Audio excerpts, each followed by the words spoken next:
One thing that I'd like to get a bit more insight on is whether you think that it's the responsibility of companies or local leaders to try and move London-based companies or government entities to these different areas of the country. Because obviously the BBC did something which I think shows great foresight, and I'd like to know if you think that that's the responsibility of leaders to try and do that a bit more. Thanks. Potentially a controversial question there. Let's take some more points. Yeah, go ahead. Cities often feel they have to compete with one another, and not necessarily for their own benefit, but obviously there's healthy competition that you can have, but also networking and collaboration can also be useful. You have ways of managing that process. Can I share when I was studying my masters in town planning, we went to look at the planning system in France, and they had some really quite unique ideas. This was back in the 1990s. And rather than moving everything out to Paris, they had a regional approach that they would have excellence for different areas. So different sorts of things would go to different cities, and this was to sort of take some of the heat out of Paris.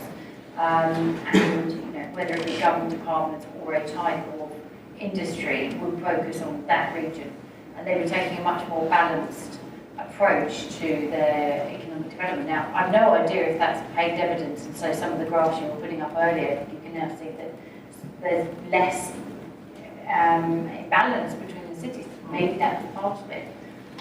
So, I don't think moving everything lock stock to one location works. I think having a national strategy, and if I'm a planner, so I would say this, wouldn't I? Put a National Infrastructure Commission out, brilliant. There's still no national plan. There's no national planning spatial document that talks about where growth will go. It doesn't exist. Where is the London plan equivalent of the UK? And if you haven't got one of those, but if you haven't got a plan, where are you going to? Yeah, but you haven't got any power, so what's the point? You have a power to stop, but not a power to actually start. And in my experience early on in my career, when we had these national plans, all that they were doing is preventing businesses being able to expand where they wanted to expand and they needed to expand. And by the time they'd worked out how to deal with that, they'd closed.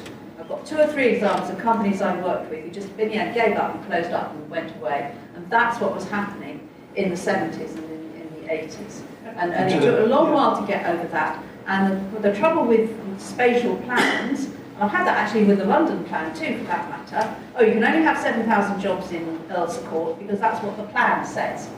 Oh, well, actually, we've got this new idea about all sorts of different things we can do in Earl's Court. It'll be a lot more than 7,000. Oh, well, I'm not sure we can allow that because the plan says there's only going to be 7,000. You have to be really careful about the ability of plan to stop. And I think actually, just looked and realised that it actually happened in France, in fact. They have very high unemployment. They have high productivity, the bits that are successful, but they also have high unemployment too. So, plans have the capacity to shoot you in the foot, not elsewhere. Is there a comment about complementarity and competition between cities? Is that something that naturally Well, I think it can. We have created a world, in the UK at any rate, in which cities compete for funds. And the whole central system says you've got to show that you have a need for this funding, and there's this pot, and if you get it, you can't. So we've created a governance system which has encouraged that kind of competition, and therefore disenfranchised in a way the willingness to collaborate. And I think you can see that in the North East with what happened with their failure to get together. They've spent so long competing with one another for the small amount, for the sort of the beans that are going to be flung at them, that they've forgotten that actually the economy is not a zero-sum game. And that's very sad.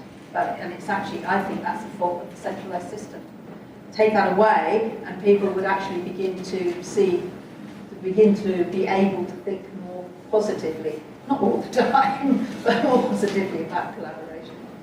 What about relocating things which might strategically make it like the BBC, the choice of the BBC? Is that, are there instances where that might work? Well, we'll see, won't we?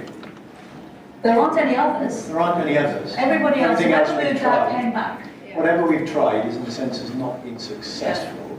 And if we make these decisions, which we are perfectly entitled to make, let's be clear, they are political decisions, right? Not economic decisions. I think we should be, which I'm perfectly happy for politicians to make those decisions, but let's not get carried away about, you know, the economic arguments for them, because in a sense, you know, typically we only look at the upsides in this instance in Manchester, and we don't think about the costs and benefits in the round, and there will be costs and benefits in the round.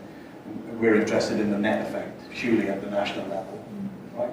Distribution across space is important, but net effects at the national level we should never take our eye around. So they are political decisions, but you know, it is a constant refrain, and why wouldn't they?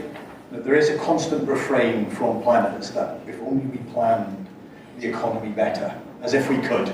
I mean, as if we could. But spatial planning. Well, no, But that's the same thing. It's the same thing. Well, It's the but, same you know, thing. it's, why do you think we still haven't got a decision on where to put National Airport? Well, that's just political, because we aren't prepared to make a decision. You can That's say not- that, but at the same time, there is no spatial plan, which is where will be the best place, you know, geographically to put this. Well, there was a whole airports commission which did exactly Did exactly that. that. And Did they came to exactly what that we wanted to conclusion. do. That's And just- the We still politics don't have a said, decision. but that's not, it's not the absence of a plan, it's the absence of, the absence of a political consensus. People don't agree with the decision, and therefore, you know, they don't take the decision. All of that is politics. It's not technical It sounds issues like in a that.